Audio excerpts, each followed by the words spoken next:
जहां एक और चुनावी रुझानों ने पार्टियों की धड़कनें बढ़ा दी है, तो वहीं दूसरी ओर बागी भी बीजेपी और कांग्रेस का गणित बिगाड़ते दिख रहे हैं। सांचौर की बात करें तो ये सीट हमेशा से दोनों ही पार्टियों के लिए परेशानी वाली रही है। हर बार यहां बगावत के कारण पार्टियों का वोट बटा है। इस बार भी यहां दोनों के वोट बटते नजर आ रहे हैं। वोट बंटवारे का डर सता रहा है दोनों ही पार्टी को। देखिए रिपोर्ट।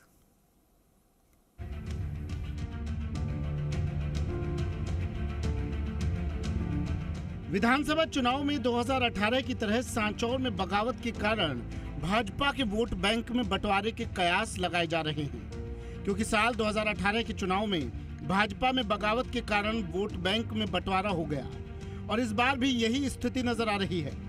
भाजपा में बगावत के कारण वोटों का बंटवारा तय माना जा रहा है।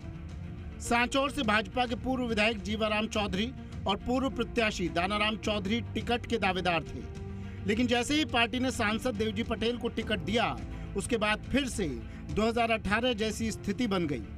दोनों एक हो गए और जीवाराम चौधरी और दानाराम चौधरी ने एक होकर निर्दलीय चुनाव लड़ा।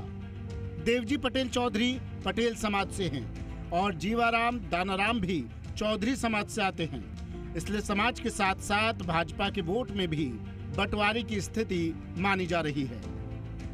निर्दलीय और भाजपा दोनों में उम्मीदवार 2-3 बार खड़ा होने से उन्होंने ये सबक सीख लिया है कि अब अपन भाजपा के साथ जाएंगे। निर्दलीय को वोट, निर्दलीय भी भाजपा जैसा ही है, उसको नहीं देंगे तो अपनी जीत कभी आएगी नहीं। इसलिए उन्होंने ये सीख ली है कि अब के भाजपा को नहीं देकर के निर्दलीय जीवाराम जो है वो भाजपा से टिकट में भाजपा गया, उनको वोट दिए। 2018 में बगावत के कारण हारी थी भाजपा। विधानसभा चुनाव 2018 में भाजपा ने जीवाराम चौधरी का टिकट काटकर दानाराम चौधरी को दे दिया था, जिस कारण जीवाराम चौधरी ने बगावत कर दी थी। इसलिए भाजपा को हार का सामना करना पड़ा। भाजपा में वोट बंटवारा हो जाने के कारण कांग्रेस से उम्मीदवार सुखराम बिश्नोई यहां से दूसरी बार चुनाव जीते और मंत्री बने थे। कांग्रेस से बागी हुए डॉक्टर शमशेर अली। भाजपा के साथ साथ कांग्रेस में भी वोट बंटवारे का डर सता रहा है।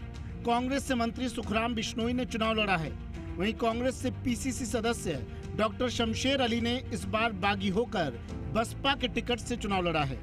इसलिए कांग्रेस के वोट बैंक में भी बंटवारे की बू आ रही है। अगर चारों प्रत्याशियों के अपने अपने बूथों पर वोटिंग की बात करें तो भाजपा के प्रत्याशी देवजी पटेल के बूथ प्राथमिक विद्यालय जाजूसन में 91.65% वोटिंग हुई। भाजपा से बागी जीवाराम चौधरी के बूथ माध्यमिक विद्यालय अरनाए में 78.61% वोटिंग हुई। वहीं कांग्रेस प्रत्याशी मंत्री सुखराम बिश्नोई के बोहरा जवताराम जीतमल के राजकीय उच्च माध्यमिक विद्यालय केरिया में 72.18% वोटिंग हुई और कांग्रेस से बागी बसपा प्रत्याशी डॉक्टर शमशेर अली के बूथ प्राथमिक विद्यालय कमलापुर में 89.18% वोटिंग हुई है। अगर कुल वोटिंग की बात करें तो इस बार 80.85% मतदान हुआ।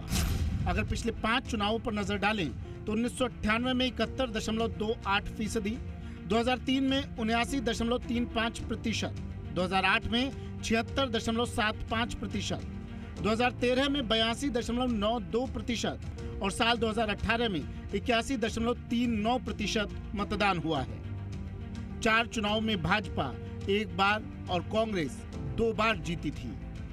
गणपत बिश्नोई, जी मीडिया, सांचौर।